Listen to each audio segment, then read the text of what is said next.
اعوذ باللہ من الشیطان الرجیم بسم اللہ الرحمن الرحیم وَلَقَدْ ذَرَأْنَا لِجَهَنَّمَ كَثِيرًا مِنَ الْجِنِّ۔ اب یہ تیسری بات آ گئی حکمت قرآنی کی۔ دیکھیے پہلے وہ عہد الست جو عالم ارواح میں ہم نے کیا تھا، اچھا اس عہد الست کے حوالے سے ہم پر یہ بات واضح ہو گئی، ایک ہمارا روحانی وجود ہے اور ایک ہمارا حیوانی وجود ہے۔ اگر ہماری توجہ اور ساری دلچسپی حیوانی وجود پر ہوگی تو ہم ظاہر بات ہے کہ پھر اس بلعام بن باورہ کی مثال بن جائیں گے، انفرادی سطح پر بھی اور قومی اور اجتماعی سطح پر بھی۔ اب تیسری بات آ رہی ہے کہ انسانوں میں سے کثیر انسان وہ ہیں جو نظر آتے ہیں انسان، حقیقت میں انسان نہیں ہے، حیوانوں کی سطح پر ہے۔ وَلَقَدْ ذَرَأْنَا لِجَهَنَّمَ كَثِيرًا مِنَ الْجِنِّ وَالْإِنسِ، ہم نے جہنم کے لیے پیدا کیے ہیں بہت سے جن اور انس۔ لَهُمْ قُلُوبٌ لَا يَفْقَهُونَ بِهَا، ان کے دل تو ہیں لیکن ان سے غور نہیں کرتے، تفقہ نہیں کرتے۔ وَلَهُمْ أَعْيُنٌ لَا يُبْصِرُونَ بِهَا، ان کی آنکھیں ہیں ان سے دیکھتے نہیں۔ وَلَهُمْ آذَانٌ لَا يَسْمَعُونَ بِهَا، ان کے کان ہیں لیکن ان سے سنتے نہیں۔ أُولَٰئِكَ كَالْأَنْعَامِ، یہ چوپایوں کے مانند ہیں، بل ہم اضل، بلکہ ان سے بھی گئے گزرے ہیں۔ أُولَٰئِكَ هُمُ الْغَافِلُونَ، یہی لوگ ہیں کہ جو غافل ہیں۔ یعنی یہ کہ جب انسان ہدایت سے منہ موڑتا ہے اور جب ہٹ دھرمی پر اتر آتا ہے اور جب اللہ تعالیٰ دلوں پر مہر کر دیتا ہے اور ان کی سماعت پر کانوں پر مہر لگا دیتا ہے، ان کی آنکھوں پر پردے ڈال، اب یہ کیا رہ گئے؟ اب یہ انسان نہیں رہے، ان کے دل تو ہے تفقع سے خالی ہے، مہر لگ چکی ہے۔ آنکھیں تو ہے حیوانوں کا سا دیکھنا دیکھ رہی ہیں، کتا بھی دیکھ لیتا ہے گاڑی آ رہی ہے مجھے بچنا ہے، انسان نے بھی دیکھ لیا، لیکن یہ دیکھنا حیوانی دیکھنا ہے۔ انسانی دیکھنا تو کچھ اور ہوتا ہے، کسی شے کو دیکھے اور اس کی حقیقت پر غور کرے۔ اہل نظر ذوق نظر خوب ہے لیکن جو شے کی حقیقت کو نہ دیکھے وہ نظر کیا۔ لیکن یہ انسانی دیکھنا جو ہے، دیدن دیگر آموز شنیدن دیگر آموز، وہ دوسری قسم کا دیکھنا سیکھو، دوسری قسم کا سننا سیکھو۔ وہ سننا جو دل سے سنا جاتا ہے، وہ دیکھنا جو دل سے دیکھا جاتا ہے۔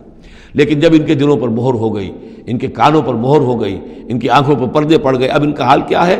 لہم قلوب لا یفقہون بہا ولہم اعین لا یبصرون بہا ولہم آذان لا یسمعون بہا اولئک کالانعام بل ہم اضل، یہ چوپایوں کے مانند ہیں بلکہ ان سے بھی گئے گزرے۔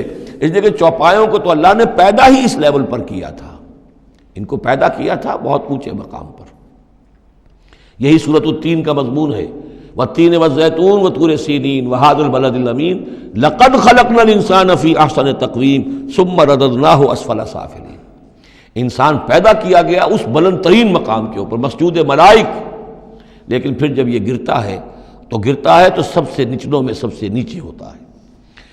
تو یہ وہ لوگ ہیں، اولئک کالانعام بل ہم اضل اولئک هم الغافلون، یہی لوگ ہیں جو غافل ہیں، اس دنیا میں رہتے ہیں حیوانوں کی طرف، کھایا پیا چرا چگا اور جو ہے بس دنیا کی لذتیں اٹھائیں اور مر گئے، کچھ ہوش نہیں کہ کیوں ہم پیدا کیے گئے، کون ہمارا خالق ہے، کون ہمارا مالک ہے، زندگی کاہے کے لیے ہے، زندگی آمد برائے بندگی، زندگی بے بندگی شرمندگی، کو مرنے کے بعد کہیں کسی کے سامنے حاضری ہے، کوئی جواب نہیں، کچھ نہیں، کوئی ہوش نہیں۔ وَلِلَّهِ الْأَسْمَاءُ الْحُسْنَى، اور تمام اچھے نام اللہ ہی کے ہیں، فَادْعُوهُ بِهَا، تو پکارو انہیں اس کے ذریعے سے، پکارو اللہ کو ان کے ذریعے سے۔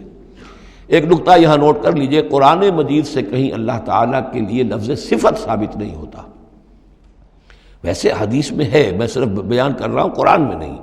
قرآن میں اللہ کے لیے لفظ آتا ہے نام، اسما، یہ سب اللہ کے نام ہیں۔ ویسے یہ کہ صفاتی نام ہے یہ دوسری بات ہے، لیکن صفات کا لفظ جو ہے، صفت کا لفظ اللہ کے لیے ایجاباً مثبت طور پر قرآن میں کہیں نہیں آیا، نام ہے اللہ کے۔ اور نام جو ہے در حقیقت کسی ایک ہی شے کے 100 نام ہو سکتے ہیں۔ تلوار کے 5000 نام ہیں، تلوار تو ایک ہی شے ہے نا، لیکن اس کے مختلف اوصاف کے اعتبار سے بہت سے نام اس کے عرب رکھ لیتے تھے۔ تو اللہ تعالیٰ کے نام ہیں، ان ناموں میں سے کچھ قرآن میں بھی آئے ہیں، کچھ ایک حدیث ہے حضرت ابو ہریرہ سے رضی اللہ تعالیٰ عنہ، جس میں کہ حضور نے 99 نام گنوائے ہیں کہ اللہ کے یہ 99 نام ہیں، اور ان کے ذریعے سے تو اللہ سے دعا کی جائے تو اس کے ناموں کے حوالے سے، اللہ تعالیٰ کے ناموں کے، فادعوہ بہا، اللہ تعالیٰ کو پکارا کرو اس کے ناموں کے حوالے سے، یا ستارو، یا غفارو، یا کریمو، یا علیمو، یہ اس طریقے سے اللہ تعالیٰ کے جو نام ہیں، تو یا اللہ ہو، ظاہر بات ہے کہ اللہ جو ہے وہ بھی اللہ کا سب سے بڑا نام، سب سے اہم نام ہے، اس حوالے سے اس کو پکارو، دعا کرو اس کے ناموں کے حوالے سے۔ وَذَرُوا الَّذِينَ يُلْحِدُونَ فِي أَسْمَائِهِ، اور چھوڑ دو، دفع کرو ان لوگوں کو کہ جو اس کے ناموں میں کجی نکالتے ہیں۔ لحد کہتے ہیں ٹیڑھ کو۔ یہ قبر جو ہوتی ہے ایک سیدھی ہوتی ہے اور ایک ہوتی ہے لحد والی، جس میں کہ بغلی قبر۔ تو اسماء الہی میں لحد الحاد جو ہے تو یہ ہے کہ ان کا غلط استعمال کیا جائے، انہی ناموں کے حوالے سے ان کے مراقبے کر کے ان کے اندر تاثیرات ہیں، اس میں کوئی شک نہیں، لیکن ان کے غلط استعمالات جو ہیں وہ درست نہیں ہیں۔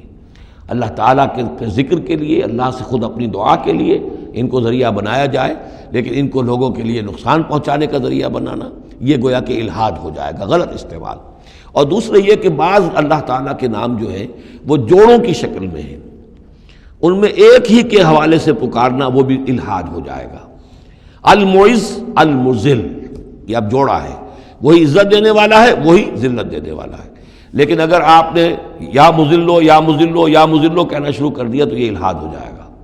اے ذلیل کرنے والے، اے ذلیل کرنے والے، اے ذلیل کرنے والے، جہاں دونوں لفظ آنے چاہیے، یا معز ہو یا مذل ہو، اے وہ کہ جو عزت دینے والا ہے اور اے وہ کہ جو ذلیل کرتا ہے۔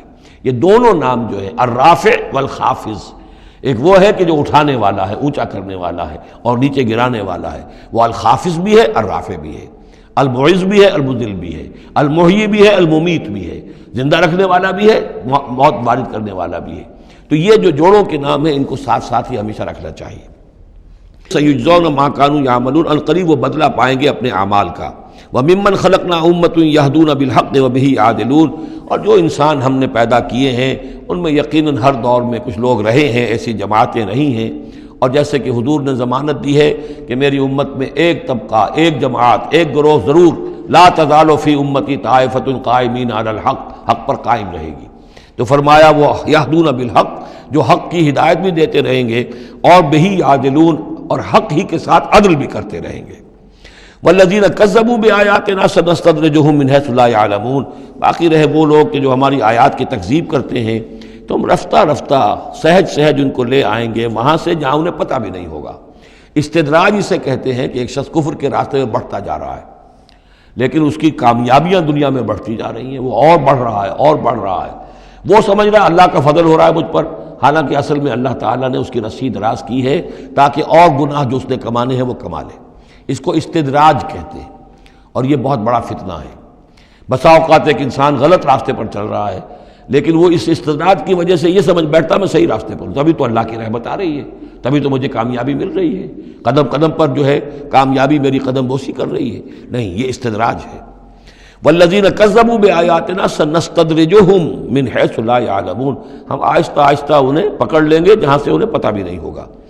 وَأُمْلِي لَهُمْ، آپ ان کو ڈھیل دیں گے، اِنَّ قیدی متین، میری چال بہت مضبوط ہے۔ جب وہ مچھلی جو ہے کانٹا اس کی حلق میں اب پھنس چکا ہے، اب اس کی ڈور جو ہے آپ ڈھیل کرتے رہیے، کوئی حرج نہیں، اِنَّ قیدی متین، کہیں جانے والی نہیں ہے۔ اولم یتفکروا، کیا یہ لوگ تفکر نہیں کرتے، غور و فکر نہیں کرتے؟ ما بصاحبہم من جنہ، ان کے جو ساتھی ہیں یعنی محمد صلی اللہ علیہ وسلم، انہیں کوئی جنون نہیں ہے، کوئی جن ان پر نہیں آ گیا ہے۔ یہ بھی وہی انداز ہے، سرچنگ کویسچن، کہ ذرا غور کرو، کبھی تم نے سوچا ہے، کہہ تو دیتے ہو تم، کبھی سوچا ہے یہ محمد صلی اللہ علیہ وسلم جو تمہاری نگاہوں کے سامنے ہے، ان کی سیرت، ان کا کردار، ان کی شخصیت، ان کی طہارت، ان کی صفائی، نظافت، یہ چیزیں ایسی ہیں کہ جن کے بارے میں کوئی شخص یہ کہہ سکے کہ ان پر کوئی جن آ گیا ہے یا ان کا کوئی دماغی توازن ٹھیک نہیں رہا۔ ما بصاحبہم من جنہ، کوئی ان کو جنون نہیں ہے، کوئی جن ان کے اوپر نہیں آ گیا، ان ہوا الا نذیر مبین، نہیں ہے یہ مگر ایک واضح طور پر خبردار کر دینے والے۔